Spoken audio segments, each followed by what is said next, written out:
Salut tout le monde, dans cette vidéo, je veux discuter avec vous de manière très ouverte, très transparente, sur le sujet du sexe.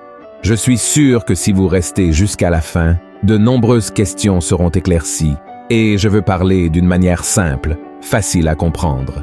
Frères et sœurs, je suis impressionné par la façon dont les gens ont des blocages dans ce domaine, ce qui nuit beaucoup au mariage.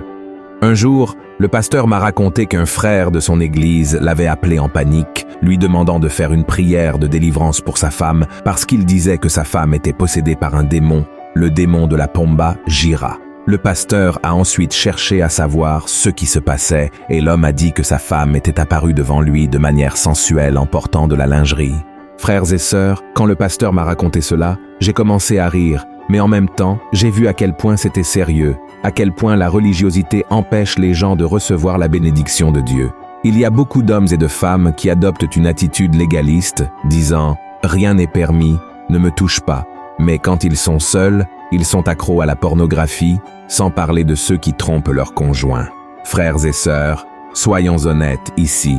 Beaucoup de gens passent tout leur temps à penser au sexe, et ce n'est pas par hasard, car ce sujet est partout. Il suffit de regarder les films, les séries, d'accéder à Internet, surtout, ou de se réunir entre amis, et là, les gens en parlent toujours. Et dans le milieu chrétien, ce n'est pas différent, vous savez? Mais nous avons une conduite différente, surtout en ce qui concerne le sexe en dehors du mariage. Je me souviens quand j'ai commencé à fréquenter l'église en 2002, c'est là que je me suis converti. Ils nous ont enseigné des principes bibliques montrant que le sexe avant le mariage est un péché. Et grâce à ces enseignements, j'ai pris la décision d'attendre le mariage. Je me suis marié vierge à l'âge de 29 ans et aujourd'hui, je remercie le Seigneur pour cette décision. Ma femme aussi s'est mariée vierge, mais je sais que la grande majorité ne peut pas attendre jusqu'au mariage. Et cela n'invalide pas la parole de Dieu. Car si vous obéissez au Seigneur, vous récolterez certainement des fruits, et même si vous commettez des péchés et que vous vous repentez, la promesse du Seigneur est que le sang de Jésus vous purifie de tout péché. Amen. Eh bien, lorsque les gens se marient, beaucoup pensent que tout est maintenant permis, qu'ils peuvent faire ce qu'ils veulent, et je vais vous montrer dans la parole de Dieu qu'il existe au moins 4 types de relations sexuelles interdites, d'accord?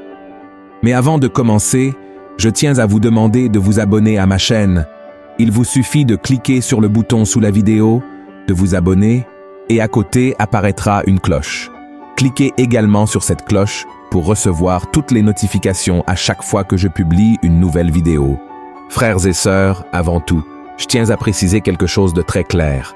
Ressentir du plaisir et atteindre l'orgasme avec votre conjoint n'est pas un péché, d'accord? Je dis cela parce que beaucoup d'églises considèrent ce sujet comme un tabou et le prêchent d'une manière qui donne l'impression que la personne fait quelque chose de mal. Et ainsi, le couple se sent impur, même en étant sous la bénédiction de Dieu. L'une des principales raisons de cela est que les gens se demandent ce que Jésus ferait à leur place. Comme Jésus ne s'est pas marié et n'a bien sûr pas eu de relations sexuelles, les gens pensent que le sexe est quelque chose de charnel et impur. Ils pensent que si Jésus ne s'est pas impliqué dans ce domaine, c'est parce que c'est un péché ou que ce n'est pas quelque chose d'important. Mais frères et sœurs, laissez-moi vous dire quelque chose. Nous ne devons pas toujours baser notre vie sur ce que Jésus ferait, car Jésus ne ferait pas beaucoup de choses. Par exemple, Jésus n'a pas eu de relations sexuelles, non pas parce que c'était négatif et que cela l'aurait éloigné du Père, mais parce qu'il voyait le sexe comme le fruit d'un mariage. Et il ne s'est pas marié, car sa seule mission était de mourir sur la croix pour les pécheurs. C'est pourquoi nous devons vivre notre vie en nous basant sur ce que Jésus a fait et enseigné. Amen. Jésus n'était pas un pécheur comme nous le sommes. Il n'a pas été sauvé par la foi comme nous l'avons été. Il n'est pas séparé de Dieu comme nous l'étions à cause du péché. En d'autres termes, Jésus est dans une autre catégorie. Nous devons donc nous concentrer sur ce que Jésus a enseigné. Que nous enseigne sa parole sur la sexualité dans le mariage? Dans le premier livre de la Bible, le livre de la Genèse, nous voyons que Dieu a créé l'homme et la femme comme des êtres sexuels, et cela n'est pas un péché. C'est lui qui a créé notre corps avec des organes génitaux pour avoir des relations sexuelles et se reproduire. Lorsque la relation se produit entre l'homme et une femme, ils se complètent et deviennent une seule chair. Dans le livre de 1 Corinthiens, chapitre 7, l'apôtre Paul parle abondamment du mariage et de la sexualité. Par exemple, Paul dit que l'homme marié ne doit pas se consacrer uniquement à l'œuvre de Dieu, mais il doit aussi prendre soin des affaires du monde pour plaire à sa femme. Il conseille également au mari et à la femme de ne pas rester longtemps sans relations sexuelles, sauf s'ils jeûnent. Mais cette pause dans les relations sexuelles ne doit pas durer longtemps, vous savez, parce que Satan pourrait en profiter pour tenter le couple et les faire tomber en tentation. Frères et sœurs, nous devons comprendre que le manque d'intimité sexuelle peut effectivement entraîner l'abstinence, c'est-à-dire que le corps commence à ressentir le manque, et lorsque cela se produit, la personne devient plus vulnérable à agir selon ses instincts charnels.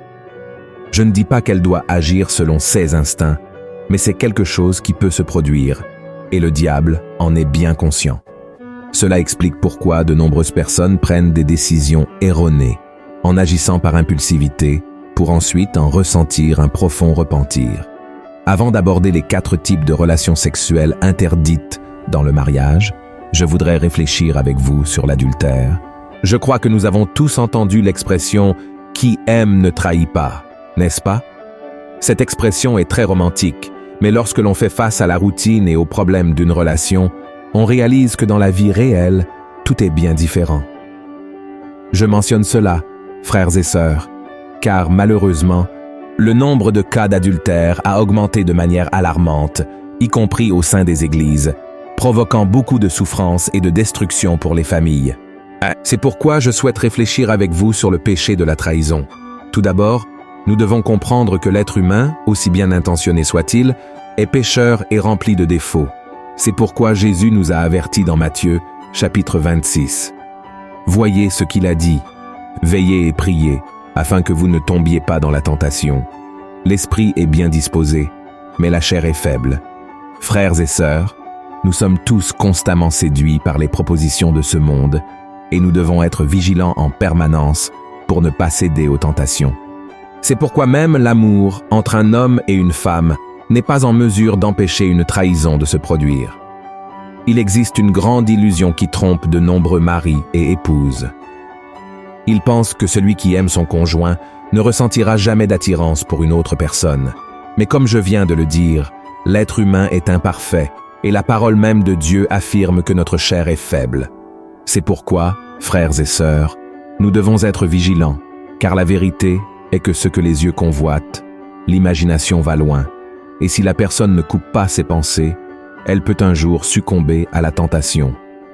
Voyez ce qui est écrit dans Jacques, chapitre 1. Mais chacun est tenté quand il est attiré et amorcé par sa propre convoitise.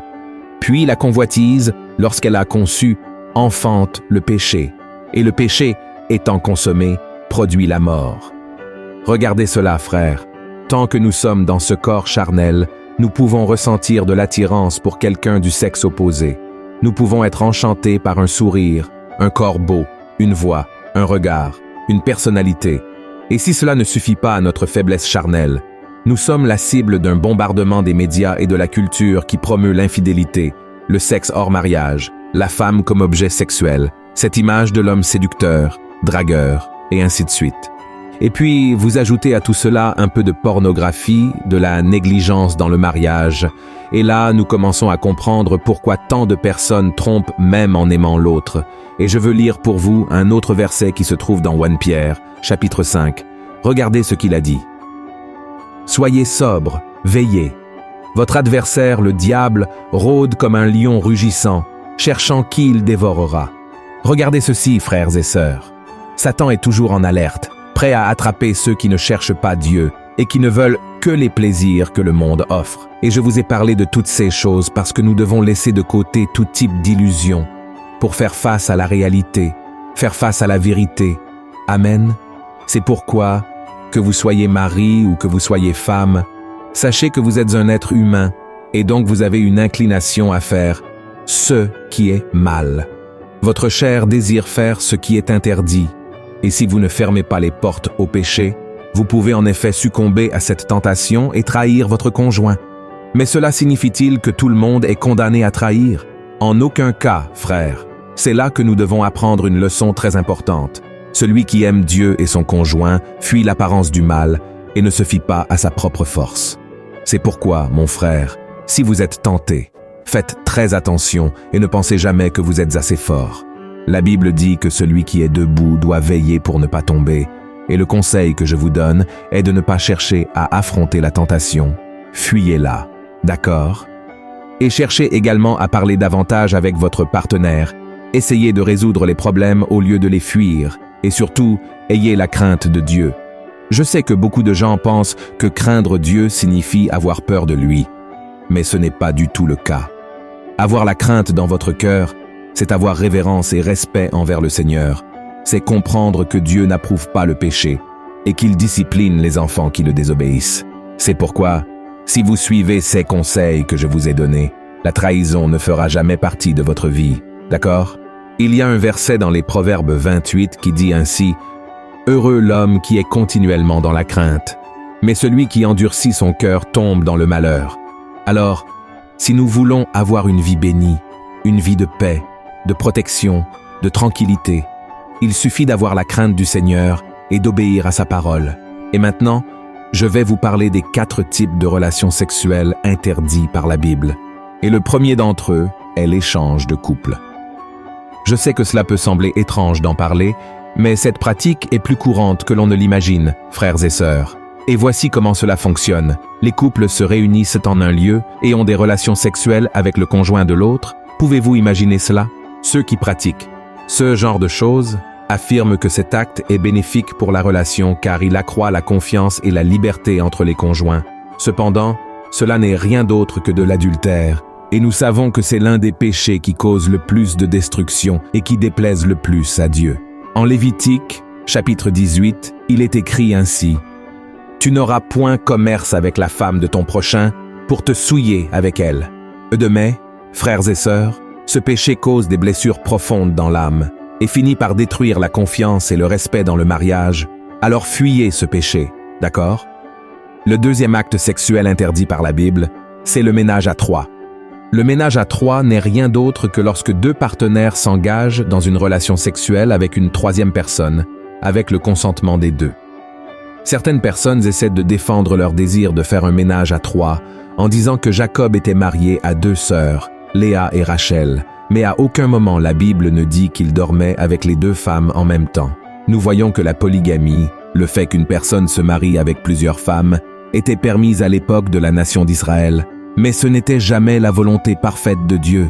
Dieu n'a jamais approuvé la polygamie, et nous voyons dans le Nouveau Testament que l'homme doit être le mari d'une seule femme, et Jésus lui-même en a parlé. Voyez ce qu'il a dit en Matthieu, chapitre 19.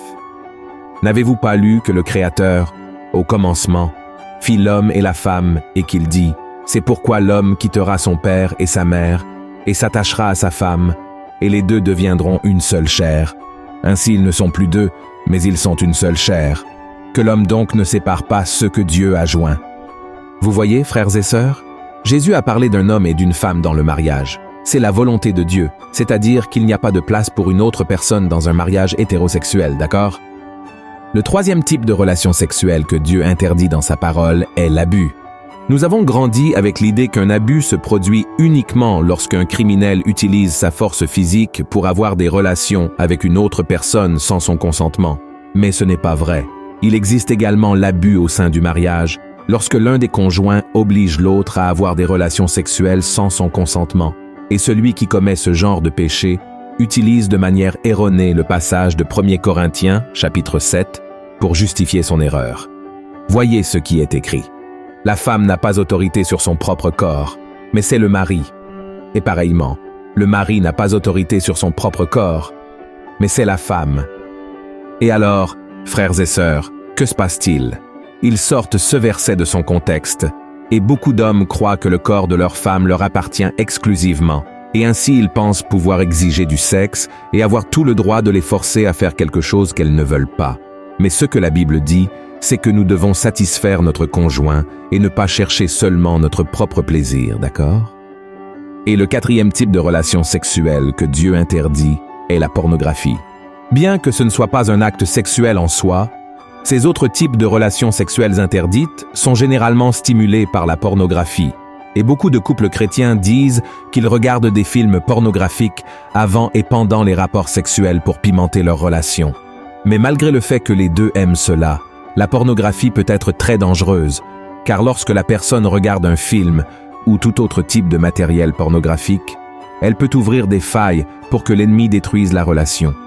Et la Bible dit que nous devons maintenir la pureté dans le mariage. Voici ce que dit la Bible. Que le mariage soit honoré de tous et le lit conjugal exempt de souillure, car Dieu jugera les impudiques et les adultères. Et vous pourriez vous demander, mais pasteur, en ce qui concerne le sexe oral et l'utilisation de jouets sexuels, eh bien, frères et sœurs, même si la Bible ne donne pas une réponse définitive, vous devez analyser si vous deux êtes d'accord, car si vous ne vous sentez pas à l'aise de faire quelque chose, alors il est préférable de ne pas le faire. L'essentiel est d'honorer Dieu et de respecter votre conjoint. Ensuite, vous devez analyser si cela vous fera du bien, si cela vous rapprochera l'un de l'autre, ou vous éloignera l'un de l'autre, d'accord? Bien sûr, la Bible ne va pas parler de tous les sujets, sinon tout ne tiendrait pas dans un livre. Et lorsque quelque chose n'est pas clairement interdit par Dieu, vous pouvez juger de ce qui est permis.